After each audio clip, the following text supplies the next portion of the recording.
thank you for joining us here today. Thank you to DeRay McKesson and Katie Ryan for joining us as well, and to our Interim Director of Civil Rights, Alberder Gillespie, for joining all in this work. We are hosting this call to provide what will be a handful of updates and also to take questions, and so I'll be pretty brief.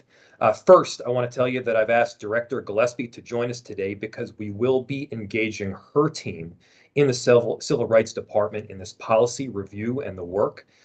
She reached out after the fatal shooting of Amir Locke and made clear that the Civil Rights Department, and specifically the Office of Police Conduct Review, wanted to pursue this work. I'm glad she did, and I trust that we'll have a stronger process for it. We're also casting forward when it comes to the release of information following critical incidents. We're presently working to formalize a review and approval process for the city when it comes to the release of information in the immediate aftermath of critical incidents. And that review will include leadership from across the enterprise, including from the Director of Civil Rights. And our civil rights team serves really as a bridge with community, is entrusted with oversight of the police department, and that needs to be cemented in policy as well as practice. Mr. McKesson is also joining us today. After several conversations with him throughout the past week, I want to spell out exactly what the terms of the no-knock moratorium are. So today we're clarifying the exception we initially outlined, that the chief may authorize no-knock warrants use in the most extreme of circumstances is not needed. So the intent of that exception was already baked into state law. It was already there. So to be abundantly clear, during this moratorium, no-knock warrants will be neither requested nor executed by the Minneapolis Police Department. We will not be seeking no-knock warrants, nor will we be executing them. So those are a few baseline facts I wanted to make sure that you had. And with that, I am honored to turn it over to our Interim Director, Gillespie. Director. Thank you. Thank you, Mayor. First, I just want to start with acknowledging the tragic loss of life of Mr. Amir Locke and offering our deepest condolences on behalf of the Civil Rights Department to his family. And just to follow up on what the mayor has already said, I just want to talk about what our role and why we approach the mayor. We are, in the Civil Rights Department, we have the Office of Police Conduct and Review, and it's our role to offer civilian oversight of the MPD.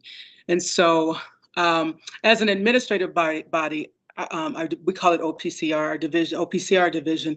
We don't have the authority to conduct criminal investigations, but however, according to our city charter, the Department of Civil Rights, our OPCR review division, we are responsible for assuring services are delivered assuring that police services are delivered in a lawful and non-discriminatory manner, and providing to the public meaningful oversight of the police and their interactions with our citizens. So I had a conversation with the mayor. We decided in our office that we needed to do an internal special review of our no-knock policy. And so the OPCR staff, they have unrestricted access to the extent that the law allows of the records of the MPD that will be necessary for us to conduct this review. This will be a detailed and comprehensive review focused on the following: identifying potential gaps or failures in departmental policy and procedure, and then any other information that we might reveal in this analysis that we will use to make recommendations regarding policy. I'm really excited that the mayor reached out to Campaign Zero and their representatives to be a part of this process, well, the external review process, because it really is in line with the internal review process. Part of what we'll do as OPCR is to look at best practices as well. And there's value added by collaborating with Campaign Zero representatives to look at what are the practices beyond just the city of Minneapolis, the state of Minnesota. What are those best practices, and how can we come up with the best policy around no-knock warrants? So that being said, I want to now pass it off to, the other thing I think is that the mayor mentioned, and I just want to comment on, I think it's really important to review our communication process around these critical incidents. So I'm excited that we will be participating in that process as well. And our primary role, though, also is to make sure that we are being accountable to the community, and that we are doing that to the best of our abilities. So this review process is a part of all of those things. That being said, I want to now turn it over to DeRay McKesson from Campaign Zero.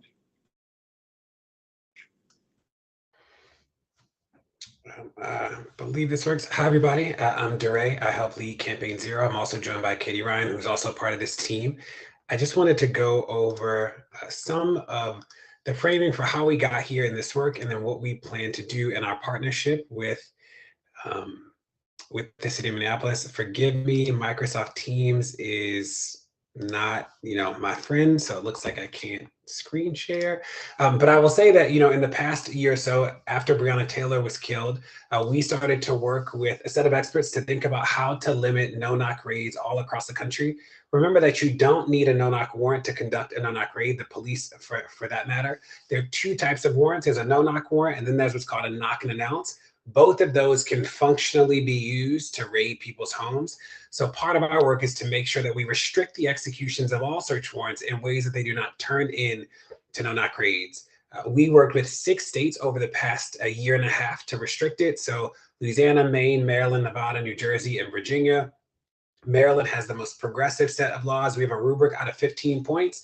Maryland is at a 9.5 out of 15. And then there were 3 cities, so Birmingham, Pittsburgh, and St. Louis. Pittsburgh did theirs by referendum, and we just helped them think through it. They were incredible in pushing that through. And then Birmingham and St. Louis, we work with the city leadership on those. But these are the most progressive laws around no-knocks in the country, and every single state law around no-knocks that is passed, we either helped write or wrote, which we're proud of. I say that to say that our analysis of the Minneapolis policy is publicly available. It's at endallnoknocks.org. You will see that we give the Minneapolis current policy a 5.5 out of 15. There are a host of areas that need to change if we're going to get to a place where no-knocks are restricted in a way that makes sense for community. I will also tell you that we polled this issue around the country, and across party, people are invested in the end of no-knock raids. The police do not need these raids to keep communities safe. There are a lot of places that do not have no-knock raids and don't have no-knock warrants, and safety is fine. So we are proud to partner with the city in thinking about this, but even more proud to partner with community members. We've talked to a ton of people already who have ideas, a ton of people both in Minneapolis and people all across the country and communities who are trying to think through what this means and what solutions actually look like. I'll pass it over to Katie to talk through some of the things that we have learned and some of the specific things in Minneapolis that we have heard people want to push on to change the policy, to make it better, to save people's lives. Katie? Yes, hello everyone. Privileged to be here. Thanks so much. We're really invested in working with the community and the mayor's office to ensure that there are far more substantive restrictions around search warrants as a category. Just to reinforce what DeRay already shared, officers do not need no-knock search warrants to conduct no-knock raids, right? Knock and announce search warrants can also essentially function as a no-knock warrant in practice.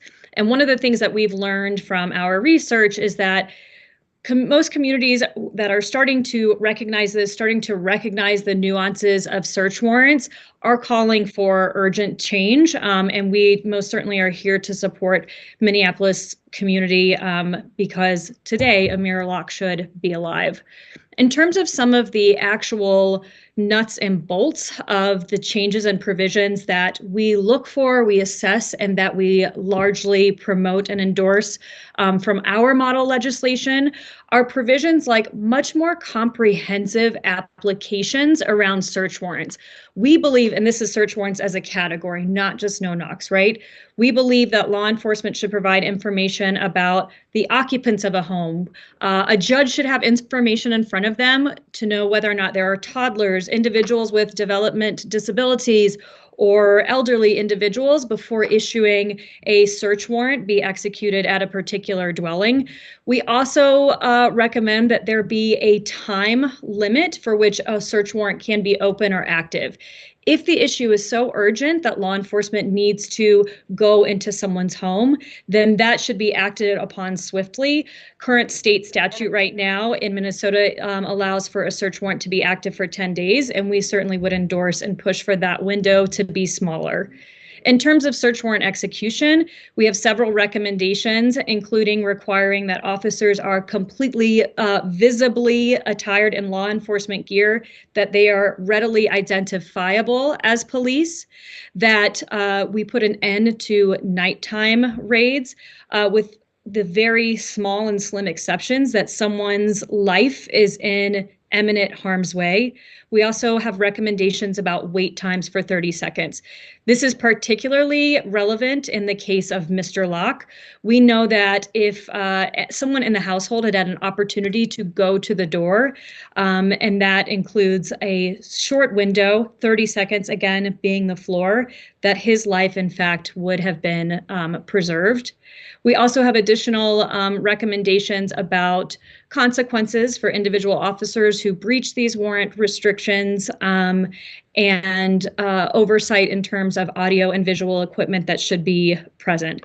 All of this information is publicly available. An analysis of the existing Minneapolis Police Department search warrant policy in conjunction with state statute is available on our website, End All No Knocks, as well as other analyses of other cities and states across the United States.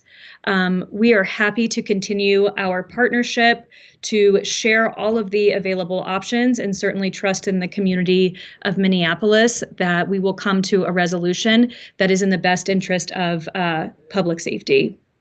I'd like to turn it over to the mayor. Thank you so much to Katie and DeRay for sharing your thoughts, and really appreciate your partnership, Director Gillespie. And with that, we will open it up to any questions. I believe Tara will help facilitate. Yep, if you have questions, feel free to raise your hand. I don't see any hands raised, so if anyone has a question, just go for it, or you can also put your question in the chat and I will read them.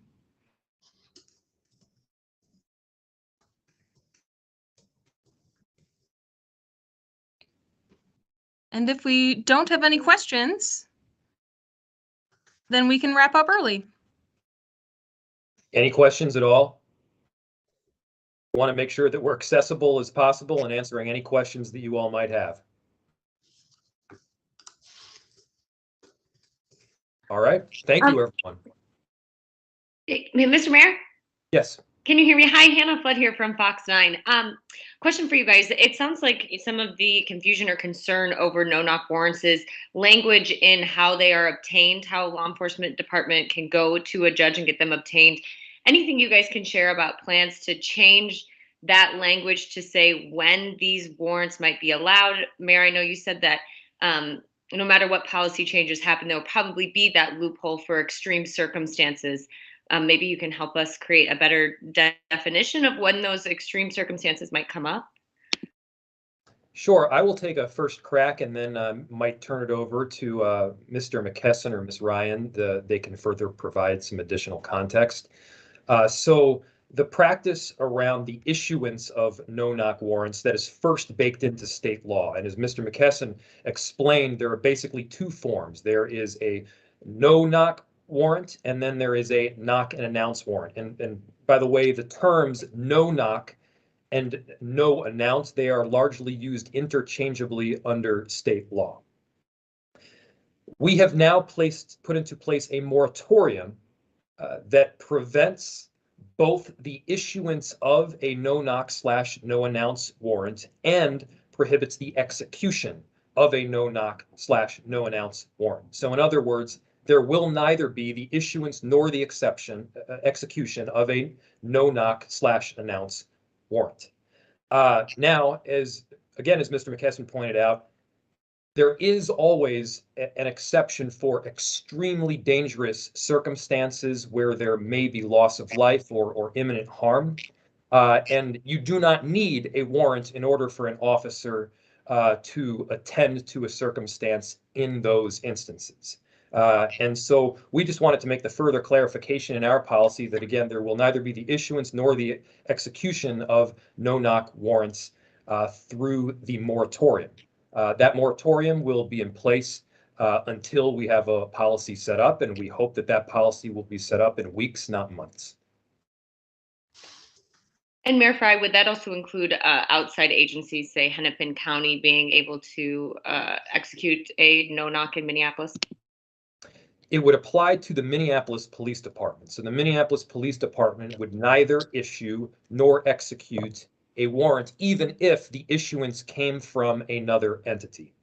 So Minneapolis Police Department cannot be on either end. And I understand that these issues are complex, and I know that that is part of the confusion at times. I'm sorry, I guess my question for you, Mayor, could a Hennepin County agency come in and execute a no-knock search warrant in the city of Minneapolis, not involving the Minneapolis Police Department? If not involving the Minneapolis Police Department, then yes, the rules that we put in place, the moratorium that we have put in place, and the policy that will ultimately go in place only applies to our jurisdiction here in Minneapolis. We have a question here from WCCO. In talking about consequences for officers, do you have any plans to fire Officer Hanneman, Interim Chief Huffman, or anyone who designed the plan to get in this way? So thank you for the question. Right now, we have an investigation that is underway through the Bureau of Criminal Apprehension. That BCA investigation will ultimately determine what policies and or unlawful activity took place. Following the investigation, there'll be a determination on charges from both the Attorney General, Keith Ellison, as well as the District Attorney here, Mike Freeman. And I fully support both the investigation as well as the determination on charges. And, as for Chief Huffman, I didn't appoint her to serve as interim chief only in good times. And so we're working as hard as we possibly can to keep the public apprised and ensure safety throughout another trying time in our city's history. And the goal right now, again, is to move quickly and expeditiously towards a permanent policy that keeps people safe. And oftentimes, we forget that. The goal here is the sanctity of life. It's making sure that both the general public, individuals and officers remain safe during these difficult situations, and to make sure that these difficult situations don't arise to begin with. Okay, and we've got another one here from Charmaine Nero with Care 11. It's a two-parter. Number one is, how long will this moratorium last? And number two is, will there be any guidance on future press releases and transparency on behalf of MPD, meaning the use of the word suspect for future incidents? So to the first question, the moratorium will last until a permanent policy is put in place. And again, we hope to have a permanent policy put in place in a matter of weeks, not months. And so we're going to move very expeditiously here. I know that both our expert external team, our internal team in the form of our Civil Rights Department, and of course, the community-oriented process as well, and those that we want to engage that have on-the-ground experience in Minneapolis, they'll all be part of getting to this ultimate proposal. And to the second point, this is exactly why we want to have a de-siloed process where we're making sure to have the right communications go out. All right, thank you. That concludes the questions in the chat. And if there aren't any more, I don't see any hands up. So I think with that, thank you very much, everybody. Thank you, everyone.